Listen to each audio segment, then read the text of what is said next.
Hello friend, कैसे हैं आप? मैं हूं मोहम्मद नईम और आप देख रहे हैं तुराब टेक। आज की वीडियो में हम बात करेंगे iOS 27 बीटा 4 के ऊपर, जो कि लास्ट वीक रिलीज़ हो चुका है। लेकिन लास्ट हफ्ते होने वाला बीटा 4 जो है, इसके साथ बहुत सी चेंजिंग सामने आई हैं और सॉफ्टवेयर पहले से कुछ ज़्यादा बेटर और शानदार होता जा रहा है। आज की वीडियो में हम आपसे इन्हीं चीज़ों के ऊपर डिस्कशन करेंगे और वो स्पेसिफिकेशंस, वो चेंजिंग के ऊपर बात करेंगे जो एप्पल ने इस ताज़ा तरीन जो लास्ट वीक के अंदर बीटा रिलीज़ किया है उसके अंदर की गई हैं। और ट्रस्ट मी, इनमें से कुछ ऐसी चेंजिंग बहुत वाज़ेह हैं, जबकि कुछ काफ़ी बारीक हैं जिन्हें समझने के लिए हमें कंपैरिजन करना पड़ता है। तो लेट्स स्टार्ट, देखते हैं आगे आगे क्या है। तो डियर फ्रेंड्स, अगर हम देखें विजेट के सेक्शन के ऊपर जाकर, अब विजेट्स जो हैं वो थोड़े से बहुत स्मार्ट भी हुए हैं और डार्क विजेट्स का जो कंट्रास्ट है वो मज़ीद बढ़ा दिया गया है। जब आप कोई डार्क विजेट का इस्तेमाल करते हैं तो आइकन्स और बैकग्राउंड पहले से ज़्यादा गहरे और वाज़े नज़र आते हैं। बड़े विजेट्स में फ़र्क और भी ज़्यादा नुमायाँ हो जाता है, जैसे आप स्क्रीन के ऊपर देख सकते हैं। इसके अंदर iOS 27 बीटा 3 जो है उसका कंपैरिजन करें और iOS 27 बीटा 4 इसको देखें, तो दोनों के अंदर बैकग्राउंड जो है बीटा 4 के अंदर वो बैकग्राउंड डार्क कर दिया गया है, जिससे वो थोड़ा सा और ज़्यादा प्रोमिनेंट भी नज़र आता है, प्रीमियम लुक भी फील देता है और ज़्यादा जो है वो शाइन कर रहा है डार्क विजेट होने की वजह से। और इस बार एप्पल जो है वो लिक्विड ग्लास को लेकर बहुत ज़्यादा काम कर रहा है। लिक्विड ग्लास को इन्होंने बहुत ज़्यादा इन्हेंस कर दिया है। डियर फ्रेंड्स, लिक्विड ग्लास की इस बीटा में जो इंटरेस्टिंग चेंजिंग सामने आई हैं, अगर आप सेटिंग में जाएं तो फिर उसमें जाएं तो फिर अपेयरनेस और वहाँ पर लिक्विड ग्लास का जो ऑप्शन आप सेलेक्ट करते हैं तो आपको स्लाइडर मिलेगा। अगर आप उसे बिल्कुल राइट साइड के ऊपर क्लिक करते हैं तो लिक्विड ग्लास असल में, जैसे आप स्क्रीन के ऊपर देख रहे हैं, लाइब्रेरी वाज़े नज़र आ रही है, तो वो लिक्विड ग्लास वाला लुक नज़र आएगा, लुक मिलेगा। असल में बिल्कुल लेफ़्ट साइड की तरफ अगर हम इसको थोड़ा सा मूव करते हैं, लेकर जाते हैं, तो टेंटेड ग्लास मिलता है। अगर हम वॉल्यूम बटन को थोड़ा सा पुश करते हैं तो टेंटेड ग्लास में हमें वॉल्यूम हर्ट के पीछे लिखा हुआ जो कोई भी राइटिंग है वो मुश्किल से नज़र आती है। लेकिन अगर हम स्लाइडर को लेफ़्ट में ले जाएं तो वही लिखी हुई जो राइटिंग या कोई भी चीज़ वो हमें रियल टाइम में वाज़े नज़र आएगी। और आई थिंक सो एप्पल ये फीचर कंट्रोल सेंटर जैसी प्लेसेस, दूसरी ऑप्शंस के अंदर में भी लेकर आए, क्योंकि इंस्टेंटली तो ये ऐसा पॉसिबल नहीं है, लेकिन इन फ्यूचर आने वाले दिनों में मे बी iOS 27 के अंदर इस चीज़ को कंट्रोल सेंटर के अंदर ऐड कर दिया जाए।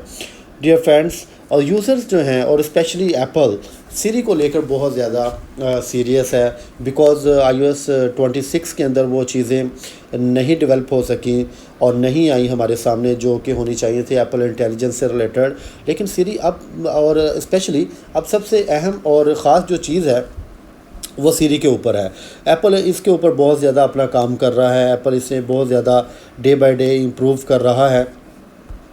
तो सीरी जो है एप्पल इंटेलिजेंस के अंदर एक इंटरेस्टिंग चेंजिंग की तरफ इस बार उसका रवैया थोड़ा सा चेंज पहले चेंज होता था, लेकिन अगर आप सीरी से बात कर रहे हो और आप यूआई को नीचे की तरफ स्वाइप डाउन कर रहे हैं तो सीरी फ़ौरन बोलना बंद कर देती थी iOS बीटा 3 के अंदर।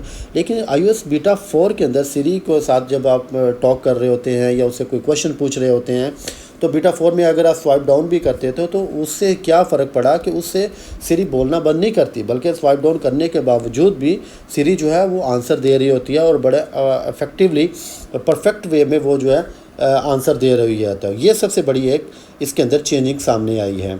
अगर हम बात करें एयरपोर्ट्स की, बहुत से यूज़र्स जो हैं वर्ल्ड में, आईफोन यूज़र्स जो हैं वो एयरपोर्ट्स को यूज़ करते हैं, तो एयरपोर्ट्स यूज़र्स के लिए भी एक ख़ास किस्म का जो चेंज सामने निकल कर आया है इस बीटा 4 के अंदर।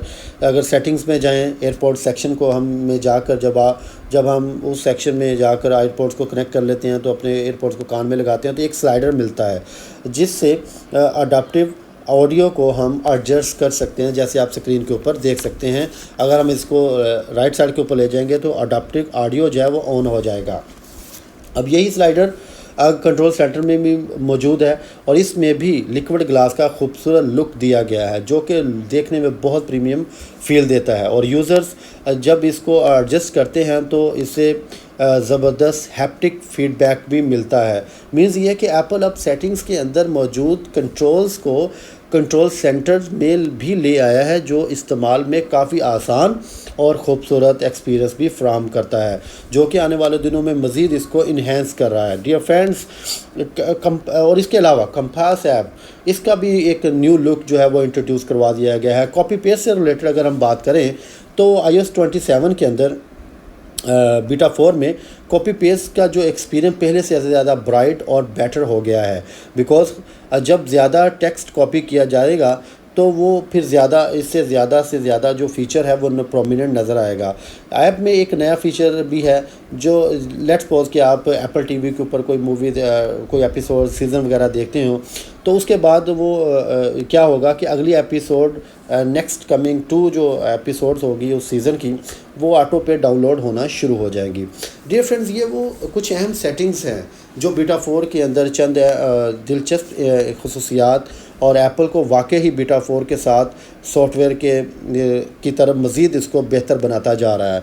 और आने वाले दिनों के अंदर बीटा 4 जो है वो मज़ीद प्रोमिनेंट भी नज़र आएगा, और iOS 27 डे बाय डे जो है वो अपनी परफॉर्मेंस की तरफ बढ़ता जा रहा है और इंक्रीज़ होती जा रही है उसकी परफॉर्मेंस, और यूज़र्स का जो एक्सपीरियंस है इस प्लेटफॉर्म इस सॉफ्टवेयर के ऊपर डेफिनेटली बहुत ज़्यादा इनका बेस्ट रहेगा। यूज़र जो है इससे इंजॉय करेंगे।